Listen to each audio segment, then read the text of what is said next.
Hello, hello, hello. Good to be here with you today. My light is shining very bright there. It just turned down. Hi, welcome.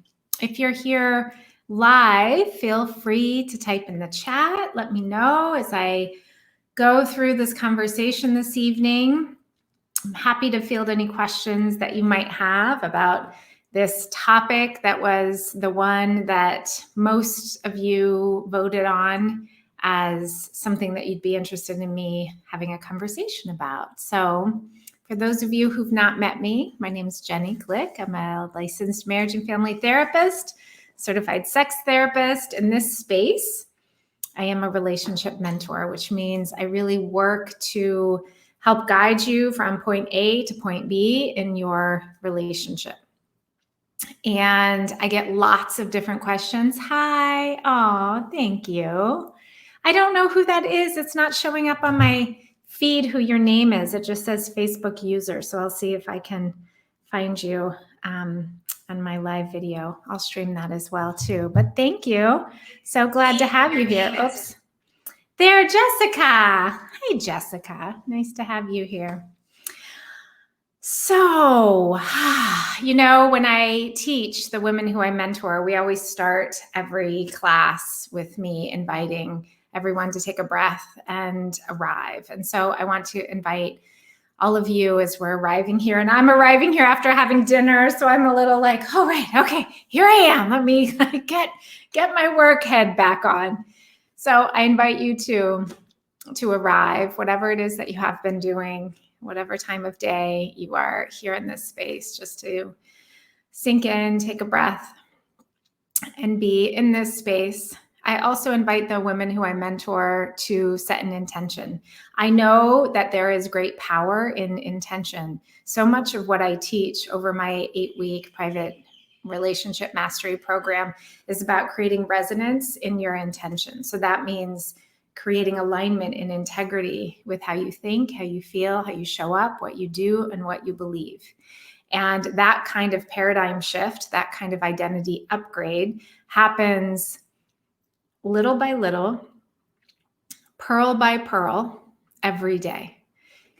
It's how it is that we have massive changes in our lives. One of the women in my space who just graduated today, we had a graduation call and she said, I can't believe how different I am in 8 weeks, which is what I hear all of the time.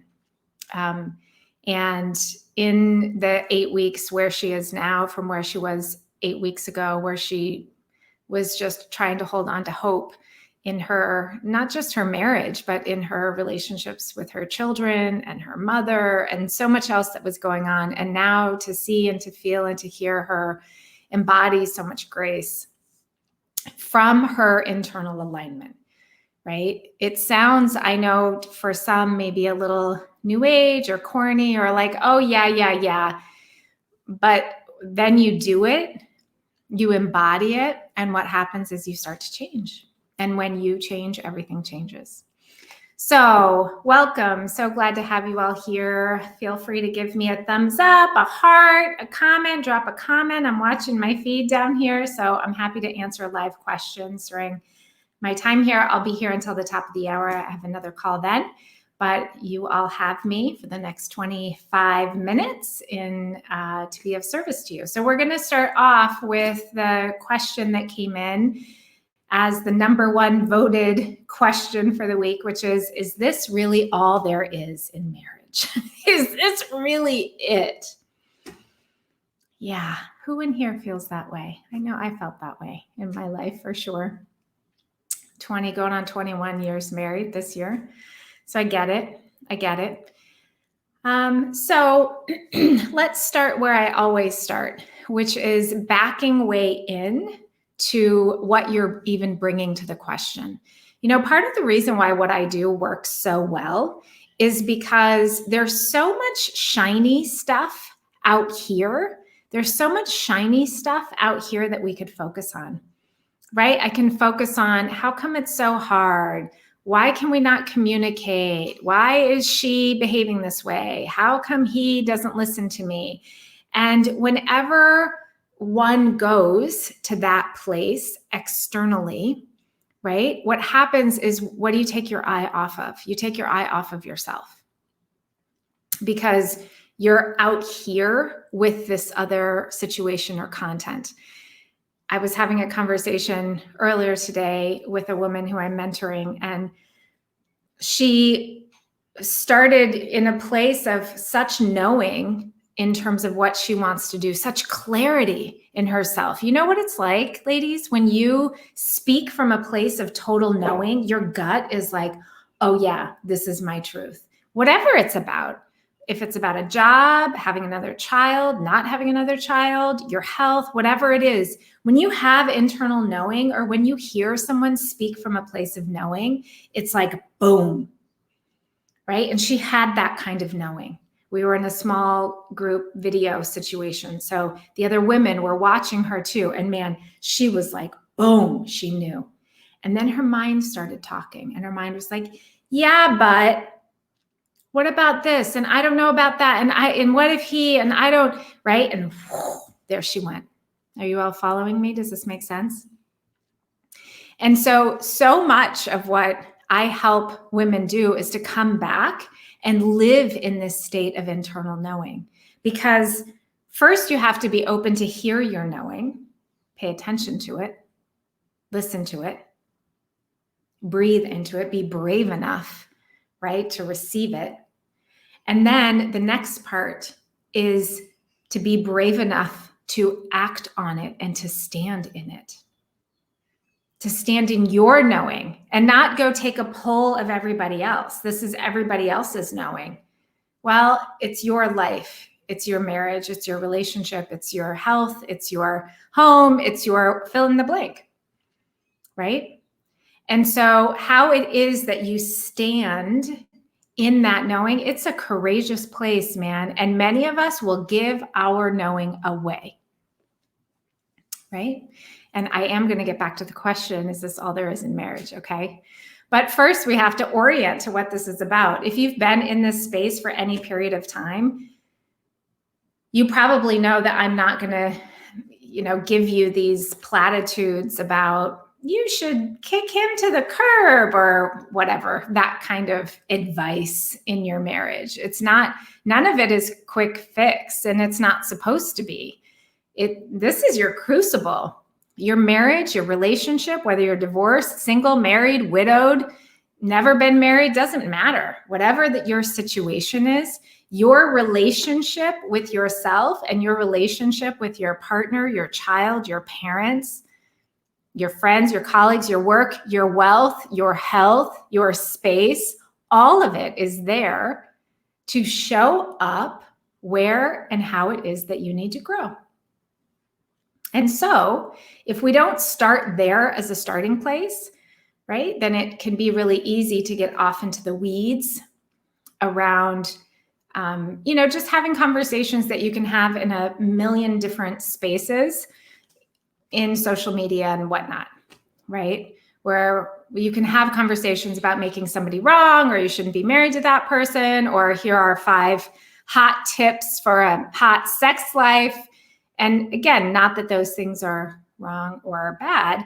They're not my focus, because my focus is helping women come into deep alignment with yourself, your own resonance, your knowing, capital K, knowing, your clarity. Notice when it is you start confusing yourself. Notice how you can do that. So let's get back to our main question here. Is this all there is in marriage? So for those of you who pinged that in my survey, I would ask you to revisit, and I can repost it below this video, that energy frequency scale, right? The energy frequency scale, we know, we don't need science to tell us, but science has told us that energy vibrates at a different level. That's why we say somebody's a low vibe, because you can feel it. When you're all high vibing and you walk into your house and the members of your household are low vibe, you feel it, right? It's like boom. And then you have to like crank it up in order to feel a little high viber, right? So I would ask those of you who wonder, is this all there is in marriage? Where does that question fall on the energy frequency scale? Where's your energy? Right? Is this all there is? It strikes me, pardon me, there's something in my eye. It strikes me as a question of lack or scarcity. It strikes me as a lower frequency question. The other thing that the women who I mentor get really good at doing is asking themselves powerful questions, asking themselves questions that will take them into the highest potential of who they are. Because your mind, here's a little neuroscience lesson for you. Your brain is constantly checking the past in order to create a predictable future. Okay, so that's your brain's job, is to go to yesterday and 20 years ago and 40 years ago in order to adequately predict what's going to happen right now and what's going to happen next. And when we are really practiced at asking ourselves questions that will pull forward experiences of lack, not enoughness, crisis, fear, anxiety, depression, worry, then we're like taking our past and plopping it into our future. And then the past becomes our future. And then we wonder, why doesn't anything ever change? And it's because we're putting our past in our future. And when I talk about resonance and alignment, this isn't some woo-woo thing, because it's literally integrating the future that you say you want. What do women women who work with me, they say they want ease, connection, love, clarity, knowing, honesty, vulnerability, connection in their relationship, right? All of those things. Awesome. So then it's pairing all of those feelings, that energy frequency, with how it is that you show up every single day. Doesn't mean that you're a doormat. Doesn't mean that you're a yes woman to everybody. Doesn't mean that you don't get to have boundaries. It means in every circumstance throughout your day, you are creating resonance with those things that you would prefer to experience, because what your brain is going to be doing is encountering this regular old experience of your partner said they were going to get milk at the store for your coffee in the morning and they didn't. And your brain is going, damn it, he did that last week, or she did that a month ago too. And pulling that forward to right now. And then you do huffy breath. Ugh, seriously? Right? And now we have a reaction. We have a predictable experience in this moment based on what happened before. Does this make sense? And so what I know is that it requires something of you to be willing to say to your brain, nope, not doing that. Not doing that. Right now, I'm creating a new reality. Right now, I'm creating a new experience. Right now, I'm practicing feeling something different in this moment. When my brain is like pulling me to feel the old thing of boredom, contempt, anger, frustration, annoyance, blame, whatever. Ugh, my day's going to suck tomorrow because I'm not going to have my coffee the way that I want it. It's always like that. Why do I have to do everything? Right? And it might be very subtle. But that narrative that you're running in your mind has a whole lot of emotion attached to it. And that creates your reality. That's your template, right? If I'm asking myself an internal question, is this really all there is in marriage? Where is that question coming from? Is it coming from a place of abundance and prosperity and enoughness? Is it coming from a place of lack? Is it coming from a place in between? So first, I would say, where is that coming from? And if you were to take out the word marriage, is this all there is? Is this all there is? What does that mean for you? Is this all there is in your life, in how you show up, in what you're contributing? Is this all there is? Is this all I am? Is this all I'm willing to be? Is this all? To me, that's a question of wanting more, right? which is not a bad thing. Many of us want to experience more. Some people want to have more. Some people want to do more. Some of us want to contribute more. Some of us want to have more impact, right? So if it's a question about more impact, more experience, to really look at yourself and ask yourself, where is it that I'm putting up a wall, a barrier to more experience? Where is it that I'm tapping the brake around having more experiences? Where is it that I'm shutting down? Where is it that I'm not allowing new experiences? And sometimes when I pose this question to women, they don't even see. It's the benefit of having someone who you work with, especially over time, because I can see things that you don't see. Just like my mentor and coach, they see things that I don't see, because if I could see them, I would do something different, but I can't, right? Someone is posting, I can't see, oops, sorry, I can't see who it is. I can't see who it is. Sorry, I'm getting a reverb here. A resounding no. There's so much more in life. Hope, love, space out there to rediscover. Can't recommend your program highly enough. Oh, thank you. There is so much more, right? Yeah, there is so much more. And so start asking yourself the question about you that you want to put on your marriage, right? Ask yourself that question. What more is there for you? So here's how I envision this thing called marriage. Is the basics of marriage start on the main floor. So the main floor, when we enter into the mansion, the castle of marriage, it's when it is that we make a commitment to another person. And again, you don't have to be married. You could be living together. You could have a child together. Whatever that level of commitment is with one another, you come in and you're really working those main rooms of the house. How is it that we handle the finances? How is it that we manage our sex life? How is it that we take care of our home? How is it that we listen to each other? We communicate with each other. And so some people do that good foundational work of marriage, and then they start getting bored when they launch kids, because they're like, we did all of this. And for me, that's a place where we get to go to the second floor for people who are interested. And the second floor is not for everybody, and it's not good or bad, and it's not better or worse. It's just like choosing to go to trade school or graduate school or PhD or whatever. Like, people have different interests.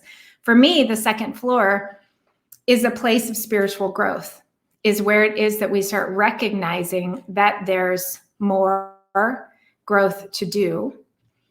And in that moreness, it's practicing being the highest potential of yourself, even when all the other things are happening in your life, with your children, with your work, with your finances, with your aging mother, with your partner who you just found out is having an affair, all of those things. It's the second floor of doing embodied, emotional, spiritual growth work so that you literally become a different version of yourself. Most women who I work with after their 8 weeks say, I am literally a different person than when I started, because they are. Because they started, rather than looking outside of them, is this all there is in marriage? They started turning that mirror back on themselves and saying, what more is there for me? Where is it that I'm limiting myself? Where do I have limiting beliefs? Where is it that I'm stunting my expansion? Because ladies, let's be honest here. Many of us don't allow ourselves to rest, to restore, to be creative, to contribute in the ways that we want. We're not allowing the full expression of who we are, because everybody else comes first, or because I have to do this, or because of that, or whatever it might be. And it's not a criticism. It's just how it is, right? Take a poll of the 10 closest women to you. 9 out of 10 of them will probably agree with that, right? And so it's a moment of, how is it that I be responsible for all of the things that I'm handling in my life, and recognize that this thing called marriage, relationship, life, if I want to use it this way, is a vehicle for massive personal transformation and growth, ongoing. Because transformation is a lifestyle. It's not a destination. It's not somewhere that you just arrive, right? And so turning those questions that you want to put external, why are people so angry? Where is it that I'm angry? I don't know. Are you? Where is it that I'm hard on myself? Maybe I'm not angry, but maybe I'm hard on myself. You all who've been hanging around my space for a while know I talk about how women can self-terrorize a lot, beat ourselves up, be unkind. I was talking to one of my graduates today, and she was noting how, she had a really full week and is doing a lot of giving and service work and her working and caring for her child and doing all the things. And she's like, wow, I'm tired. And then there's a part of her that's like, well, you shouldn't be tired. You could do more, like being hard on herself, right? In that moment of when, instead of like, yeah, you worked hard. That makes a lot of sense. And so learning how to stop looking outside of you. If you feel like there should be more, look at in you, where is it that you're limiting yourself? Where is it that the structure of your marriage, maybe you're outgrowing that first level and it's time to grow a second story. I've recently been talking about how it is that my husband and I have decided to do the second stage of our marriage. For those of you who don't know, we moved to Mexico almost 2 years ago. And I think of it nowadays as rewilding our marriage. We've undomesticated ourselves. We got rid of about 90% of everything we owned and packed up the truck and came down here. And it's been an adventure, and it's not all, margaritas and sunrises, for sure. But there's an undomestication that's happening. We're rewilding ourselves. You take yourself out of having a home and 3 cars and jobs and all of those things. And there's a big shift that happens. And in that big shift, all of our questions are different. We come to know each other in a different way. And so if you're someone who's in a moment where you're like, is there more? I wonder if you're in a moment of rewilding. And that doesn't up and move to another. You can rewild, you can undomesticate yourself in a lot of ways. Moving the furniture around in your house, by changing up how you dress, by shifting, stop drinking coffee and drink tea, or vice versa. Like, start doing things that are totally different. Bring your Mexico to your home. And because when we start asking the question, is there more? There's probably some experience that you're longing for. And experience in the very routine of your marriage. That's where I think it gets really interesting, right? Is when we see what it is that we're wanting in our relationship.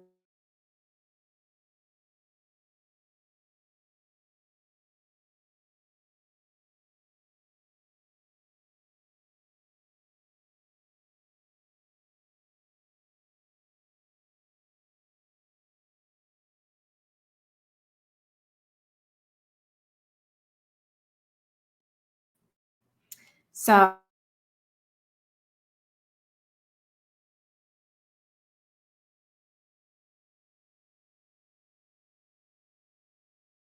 play later. Thank you so much for being here. I'm going to sign off for today. Thank you so much, Jessica, and the others who are here live. Love you.